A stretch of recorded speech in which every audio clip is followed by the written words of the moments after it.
नमस्कार दोस्तों, स्वागत है आपका मेरे YouTube channel know it's important में। मैं कल्पना वीडियो ट्यूटोरियल्स आपके लिए लेकर आई हूँ।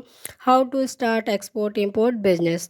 अगर आप न्यू बिजनेस स्टार्ट करना चाहते हैं, आपका नया स्टार्टअप है, तो एक्सपोर्ट इंपोर्ट का बिज़नेस इंटरनेशनल बेसिस पे स्टार्ट करने के लिए आपको क्या क्या डॉक्यूमेंटेशन लगेगा, क्या क्या प्रोसीजर होने वाला है, कैसे आपको अपनी जो फॉर्म है उसको खड़ा करना है, उसके लिए आपका ये जो फ्रूटफुल होने वाला है वीडियो।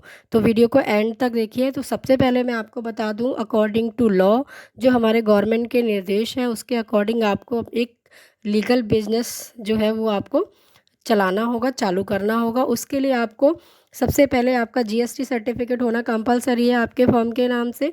एक बैंक में जो है करंट अकाउंट आपको खोलना है, जो कि आपके लेन देन में जो भी आपकी विदेशी मुद्रा आती है उसके लेन देन में आपके लिए मतलब कि फ्रूटफुल होगा। और तीसरा जो है आपको जो सबसे पहले करना है कि आपको एक कंपनी का फर्म का अपना एक आकर्षक सा नाम, मतलब कैची सा नाम आपको ढूंढ के रखना है कि आपको अपनी फर्म का क्या नाम रखना है।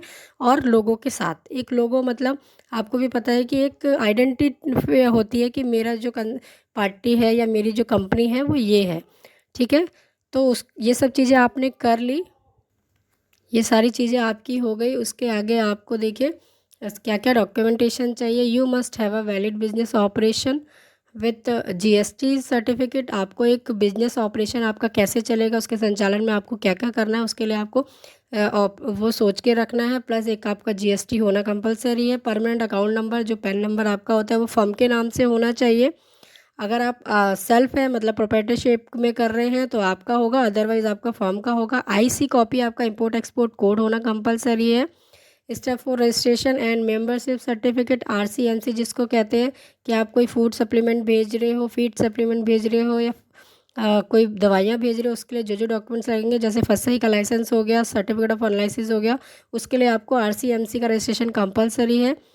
ओके, आरसी के रजिस्ट्रेशन के बाद आपको मैंने बताया यहाँ पे प्राइसिंग और सैम्पलिंग जो होना आपका ज़रूरी है। प्राइसिंग सैम्पलिंग का मतलब है कि जो आप बायर से आपने बात करी है, उसको आपने बायर पहले फाइंड किया, बायर फाइंड करने के बाद आपने एक सैंपल भेजा, सैंपल का प्राइस आपने डिसाइड किया कि क्या होने वाला है।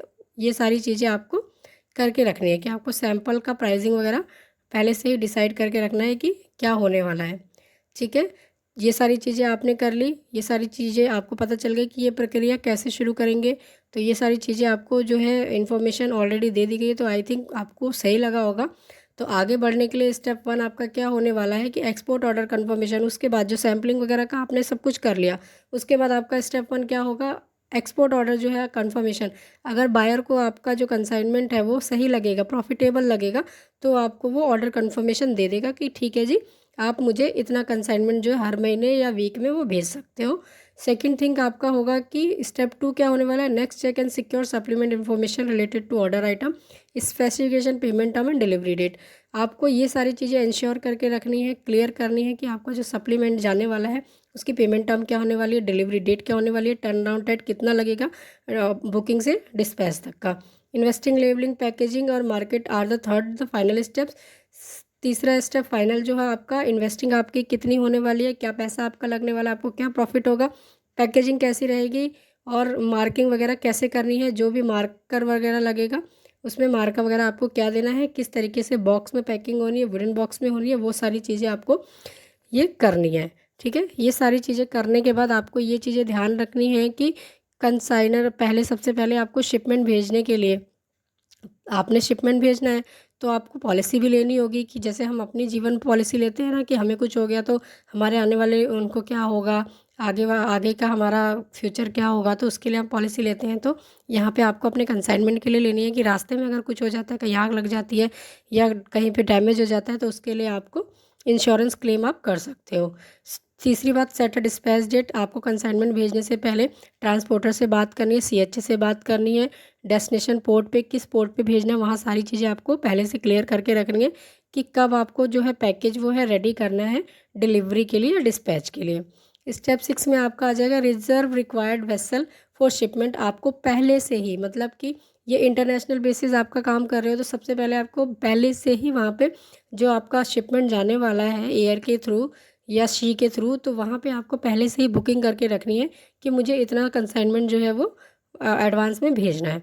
Arrange mandatory document, import export के लिए आपको मैंडेटरी डॉक्यूमेंट की रिक्वायरमेंट होगी। किस लिए होगी? कस्टम पर्पज़ के लिए, जो कि हमारा इंडिया से अगर आप अमेरिका भेज रहे हो तो बीच में जो है हमारे पोर्ट्स आते हैं, उसको क्लियर करने के लिए डॉक्यूमेंट्स की रिक्वायरमेंट होती है। तो रिक्वायर्ड डॉक्यूमेंट के लिए आपकी लिस्ट दी गई है। यहाँ पे एक्सपोर्ट इनवॉइस होगा, कमर्शियल इनवॉइस है, पैकिंग लिस्ट है, एयरवे या ईवे बिल है। अगर आप ट्रांसपोर्ट ऑन रोड भेज रहे हो तो ईवे बिल लगेगा, अदरवाइज एयरवे बिल लगेगा।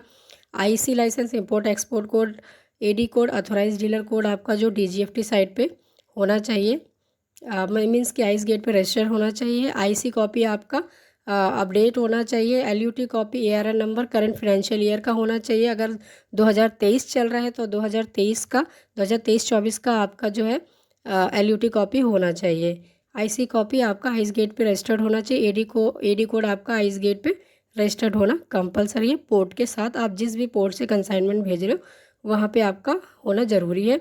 जो भी डॉक्यूमेंट्स, अदर डॉक्यूमेंट्स मीन्स कि आप कोई मेडिसिन भेजो, सर्टिफिकेट और लाइसेंस लगेगा।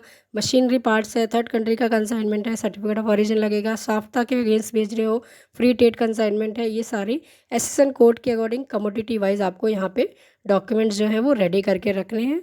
अगर वीडियो आपको इन्फॉर्मेटिव लगी हो तो वीडियो को लाइक कीजिए, चैनल को सब्सक्राइब कीजिए, ज़्यादा से ज़्यादा शेयर कीजिए, और भी आपके जो दोस्त हैं उनको शेयर कीजिए कि कैसे आपको एक्सपोर्ट इंपोर्ट का बिज़नेस चालू करना है। अगर आपको कोई क्वेरी है तो कमेंट बॉक्स में मुझे बताइए, वो हम आपकी क्वेरी को हल करने की पूरी कोशिश करेंगे। Thank you so much, bye bye.